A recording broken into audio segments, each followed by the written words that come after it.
हरिओम तत्सत। यह मेष लग्न की कुंडली है। सूर्य से फलादेश प्रारंभ करते हैं। सूर्य इस कुंडली में पंचम भाव के स्वामी हैं और यह षष्ठ भाव में विराजमान है, शनि के साथ विराजमान है। सूर्य जो है षष्ठ भाव में शनि से पीड़ित हो रहे हैं। सूर्य और शनि एक साथ विराजमान है, जिसके कारण विद्या बुद्धि संतान के क्षेत्र में कठिनाई एवं परेशानी होती है। पेट में भी किसी प्रकार की बीमारी होने की संभावना रहती है और शत्रु पक्ष से भी कठिनाई एवं परेशानियों का सामना करना पड़ता है। यहाँ से सूर्य द्वादश भाव में दृष्टि डाल रहे हैं तो बाहरी स्थानों के संपर्क से सहयोग एवं सफलता भी प्राप्त होती है। तो यहाँ आपको सूर्य का मंत्र जाप करना है, सूर्य का जल अर्पित करना है और भी जो उपाय बताए गए हैं वह आपको करना है। और शनि जो सूर्य को पीड़ित कर रहे हैं तो शनि से संबंधित दान एवं उपाय करना है। शनि का रत्न इत्यादि धारण नहीं करना है। चंद्रमा जो है इस कुंडली में चतुर्थ भाव के स्वामी है और यह द्वादश भाव में विराजमान हो गए हैं और चंद्रमा पर भी शनि की दृष्टि है। इस प्रकार सूर्य के साथ शनि विराजमान होकर सूर्य को पीड़ित कर रहे थे, उसी प्रकार चंद्रमा पर शनि दृष्टि डाल के फिर चंद्रमा को भी पीड़ित कर रहे हैं। तो द्वादश भाव में जो चंद्रमा पीड़ित हो गए, माता भूमि भवन के स्वामी है, द्वादश भाव में चले गए, तो जिसके कारण माता भूमि भवन के सुख में कठिनाई एवं परेशानी होती है, घरेलू अशांति भी बनी रहती है। ऐसे व्यक्ति जन्म स्थान से दूर निवास होते हैं। जैसे बचपन में तो माता पिता के साथ ही रहेंगे, लेकिन बाद में इनका जन्म होने के बाद वहां से बहुत दूर जाकर ऐसे व्यक्ति निवास करते हैं और वहीं ऐसे व्यक्ति की उन्नति भी होती है। और आंखों से संबंधित बीमारी एवं परेशानी भी होती है। अत्यधिक खर्च के कारण भी मानसिक परेशानी बनी रहती है, नींद सही प्रकार से नहीं आती है। और यहाँ से चंद्रमा दृष्टि डालेंगे जो है षष्ठ भाव, तो यहाँ डालने के कारण ऐसे व्यक्ति शांति से शत्रु पक्ष पर विजय प्राप्त करने का प्रयत्न करते हैं। कि शनि है तो उसका फलादेश अलग होगा, तो मैं सिर्फ चंद्रमा का यहाँ बताया। तो ऐसे व्यक्ति को चंद्रमा का जो है मंत्र जाप करना चाहिए। रत्न धारण करना भी अत्यंत आवश्यक है। ऐसे व्यक्ति को सफेद चंदन का तिलक लगाएं और शनि से संबंधित दान एवं उपाय करें। मंगल से संबंधित चर्चा करते हैं तो मंगल इस कुंडली में लग्नेश है और अष्टमेश भी है, आयु भाव के स्वामी और सप्तम भाव में विराजमान है। तो सप्तम भाव में मंगल के विराजमान होने के कारण एक प्रकार से यह मांगलिक योग का निर्माण हो रहा है और मंगल पर केतु की दृष्टि भी है। देखिए, तो जिसके कारण वैवाहिक जीवन के सुख में कठिनाई एवं परेशानियों का सामना करना पड़ता है, मतभेद होता है, विवाह में बहुत ज़्यादा विलंब होता है और ऐसे व्यक्ति को यूरिन से संबंधित बीमारी होने की भी संभावना रहती है। और स्वास्थ्य, आयु और जीवन की उन्नति में कठिनाई एवं परेशानियों का सामना करना पड़ता है। यहाँ से मंगल दृष्टि डाल रहे हैं दसम भाव में, जिसके कारण पिता राज रोजगार के क्षेत्र में सुख सम्मान एवं सफलता प्राप्त होती है। और लग्न में दृष्टि के कारण शारीरिक स्वास्थ्य, सौंदर्य, सम्मान एवं प्रतिष्ठा में वृद्धि होती है। ऐसे व्यक्ति हिम्मती, परिश्रमी और निडर होते हैं, किसी से डरते नहीं है। परंतु यहाँ मंगल केतु से पीड़ित हो रहे हैं, जिसके कारण स्वास्थ्य से संबंधित परेशानी भी होगी। और यहाँ से मंगल द्वितीय भाव में दृष्टि डाल रहे हैं, जिसके कारण धन एवं कुटुंब का श्रेष्ठ सुख प्राप्त होता है, धन का संग्रह होता है। तो यहाँ पे मंगल पर जो केतु की दृष्टि है, जिसके लिए केतु से संबंधित उपाय करना अत्यंत ही आवश्यक है। और ऐसे व्यक्ति को महामृत्युंजय मंत्र जाप करना अत्यंत ही आवश्यक है, क्योंकि मंगल लग्नेश एवं आयु भाव के स्वामी होकर केतु से पीड़ित हो जा रहे हैं। अब उसके बाद बुध के विषय में चर्चा करते हैं। तो बुध जो है इस कुंडली में तृतीय भाव के स्वामी है और षष्ठ भाव के स्वामी है। बुध को इस कुंडली में प्रबल अकारक माना जाता है और बुध जो है वह पंचम भाव में विराजमान है, तो जिसके कारण विद्या बुद्धि एवं संतान के क्षेत्र में कठिनाई एवं परेशानियों का सामना करना पड़ता है। परंतु भाई बहन का सुख भी प्राप्त होता है, पराक्रम में वृद्धि होती है, शत्रु पक्ष पर प्रभाव रहता है। और यहाँ से बुध एकादश भाव में दृष्टि डालते हैं, जिसके कारण अपने कठिन परिश्रम के माध्यम से और मेहनत के माध्यम से आमदनी के क्षेत्र में सफलता भी प्राप्त होती है। तो बुध का यहाँ पर आपको दान एवं उपाय करना है। और वैसे अंश बल में बिल्कुल मजबूत है, जबकि आकारक ग्रह कमजोर रहे अंश बल में तो ज़्यादा अच्छा है। तो बुध का दान एवं उपाय करना है, इसका रत्न धारण नहीं करना है, मंत्र जाप इत्यादि भी नहीं करना है।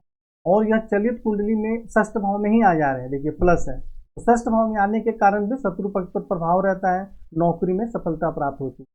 गुरु के विषय में चर्चा करते हैं तो गुरु जो है इस कुंडली में भाग्य भाव के स्वामी है और द्वादश भाव के स्वामी है। और यह द्वादश भाव में ही बैठे हैं, खुद के घर में बैठे हुए हैं। और तो जिसके कारण ऐसे व्यक्ति की भाग्य की उन्नति जन्म स्थान से बहुत दूर दूसरे राज्य या विदेश में होती है।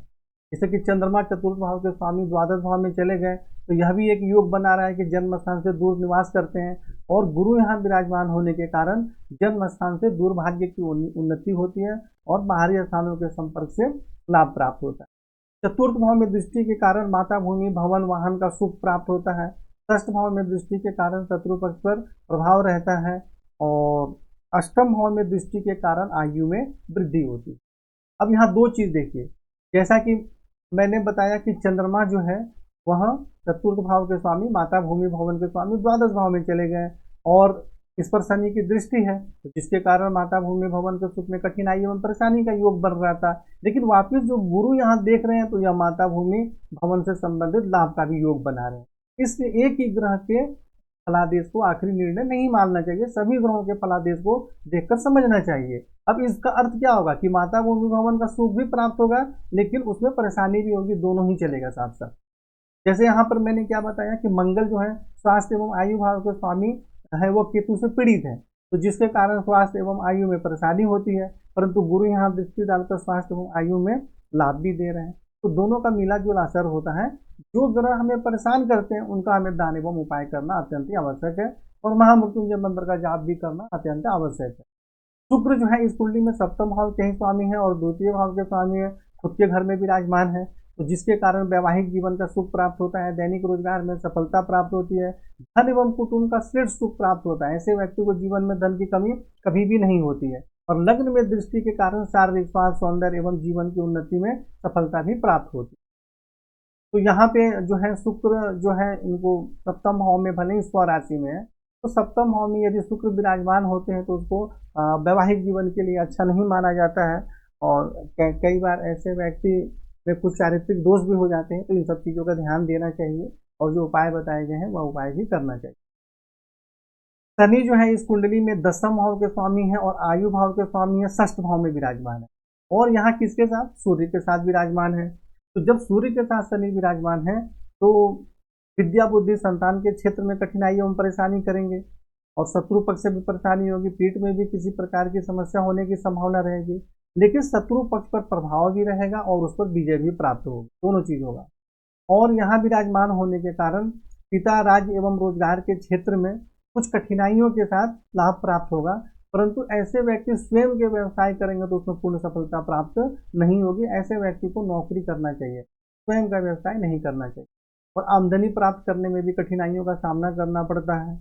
और यहाँ से शनि जब दृष्टि डालेंगे अष्टम भाव में तो स्वास्थ्य एवं आयु के संबंध में परेशानी होती है, और यहाँ से द्वादश भाव में जब चंद्रमा को दृष्टि डाल रहे हैं तो जिसके कारण माता भूमि भवन के सुख में कठिनाई एवं परेशानी होगी, और आंखों से संबंधित भी बीमारी होगी, खर्च अधिक रहेगा, मानसिक परेशानी होगी, नींद ठीक से नहीं आएगी। और यहाँ से शनि जो दृष्टि डाल रहे हैं तृतीय भाव में, तो जिसके कारण पराक्रम में वृद्धि होती है, भाई बहन का सुख प्राप्त होता है।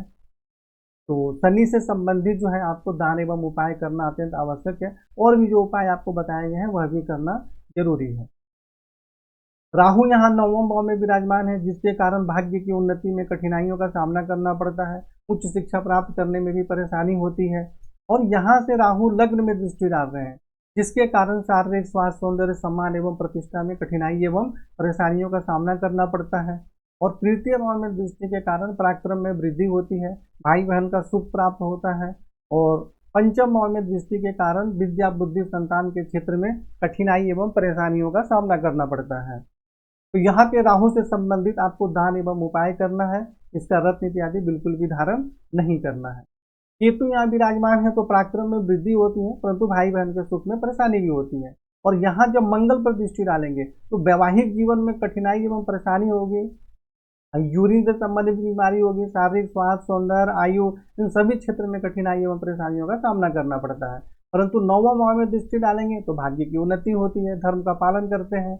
और जब यहाँ से वो एकादश भाव में दृष्टि डालेंगे तो आमदनी प्राप्त करने में कठिनाई एवं परेशानी भी होती है, कभी अचानक लाभ प्राप्त होता है तो अचानक नुकसान भी हो जाता है। तो केतु से संबंधित दान एवं उपाय करना अत्यंत ही आवश्यक है। इस कुंडली में राहु और केतु और शनि इन तीनों का दान एवं उपाय करना और महामृत्युंजय मंत्र का जाप करना यह अत्यंत ही आवश्यक है।